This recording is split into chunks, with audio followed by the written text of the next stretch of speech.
At 90 years old, Walter Collins was a man of quiet dignity. His clothes were worn but clean, his eyes tired but kind. Every morning he braved the weather to sit at this corner, offering vibrant bouquets to strangers who rarely noticed the depth of his purpose. What no one realized was that Walter wasn't just selling flowers. He was fighting against time, poverty, and a secret that would break anyone's heart. And when the truth finally came to light, it would leave the entire community speechless. Stay with us as we dive into a gripping tale of sacrifice, love, and one man's mission that would change everything. Welcome to Graceful Storyteller, where today's story reminds us that even the smallest acts of kindness can spark the biggest change. Walter Collins hadn't always been a street vendor. Decades ago, he was a proud carpenter, a devoted husband, and a loving father to his two children, Lisa and Daniel. His wife, Eleanor, was his soulmate, a teacher with a heart as big as her smile. Together, they built a modest life filled with laughter, love, and dreams for their children. Eleanor adored flowers. Every Friday, Walter would surprise her with a bouquet, knowing how much joy it brought her. "Flowers remind us that even the smallest things can brighten our darkest days," she would say. But tragedy struck when their daughter, Lisa, was diagnosed with leukemia at just 18.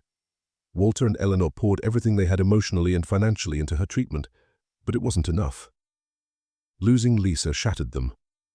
Though they carried on for Daniel's sake, the loss left a permanent ache in their hearts. Years later, Eleanor developed Alzheimer's. Walter cared for her tirelessly, refusing to put her in a home despite the mounting costs and emotional toll. Even as she forgot his name, he brought her flowers every Friday, holding her hand and telling her stories of their life together. When Eleanor passed away, Walter was left alone in a house filled with memories and bills he couldn't pay. His son, Daniel, had moved to another state years ago, pursuing a high-paying job and a life far removed from his father's struggles. Walter didn't want to burden him, so he kept his financial troubles and his loneliness to himself. One day, while sorting through old belongings, Walter found a small notebook Eleanor had kept.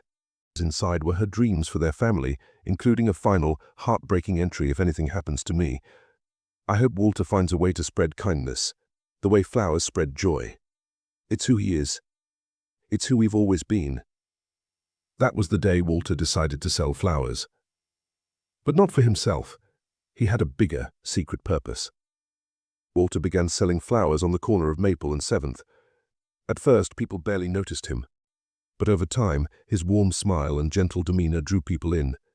He wasn't just selling flowers, he was giving people hope. A young man nervously buying roses for a first date, an elderly woman selecting lilies to honor her late husband. Each interaction became a moment of connection. But what no one knew was that every dollar Walter earned went toward funding a small but vital cause: a local community center for underprivileged children. The center, on the verge of closing due to lack of funding, had been a lifeline for Walter and Eleanor during Lisa's illness. It was where Lisa had found moments of happiness, painting and playing music during her treatment. Walter never told anyone about his mission.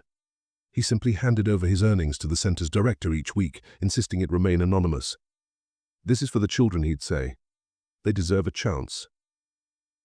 But Walter's determination came at a cost. His age and frail health made long hours on the street corner increasingly difficult. One cold winter morning, Walter collapsed from exhaustion. A passerby called an ambulance, and Walter was rushed to the hospital. Walter's hospitalization revealed just how much he had sacrificed. The doctor informed him that his body was weak from malnutrition and overexertion. When Daniel was contacted, he was shocked to learn about his father's condition and his secret life as a flower vendor. Daniel flew in immediately, guilt-ridden for having distanced himself. At Walter's bedside, he asked, "Dad, why didn't you tell me? Why didn't you ask for help?" Walter smiled weakly and said, "Son, some things aren't about asking for help. They're about giving it. Eleanor taught me that." As Walter recovered, Daniel visited the community center and learned about his father's contributions. Inspired by Walter's selflessness, Daniel used his resources to save the center, turning it into a thriving hub for children in need. But the story didn't end there.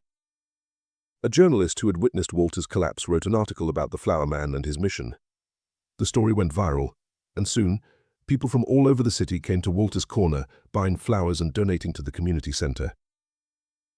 One spring morning, Walter returned to his cart, greeted by a crowd of familiar faces and strangers alike. Among them was a young girl who handed him a drawing of a sunflower with the words, "Thank you, Mr. Walter." Tears filled Walter's eyes as he looked at the faces around him. His small act of kindness had grown into something far bigger than he had ever imagined. Walter's story is a testament to the power of selflessness and resilience. Even in his darkest moments, he found a way to bring light to others, proving that small acts of kindness can create ripples that change lives.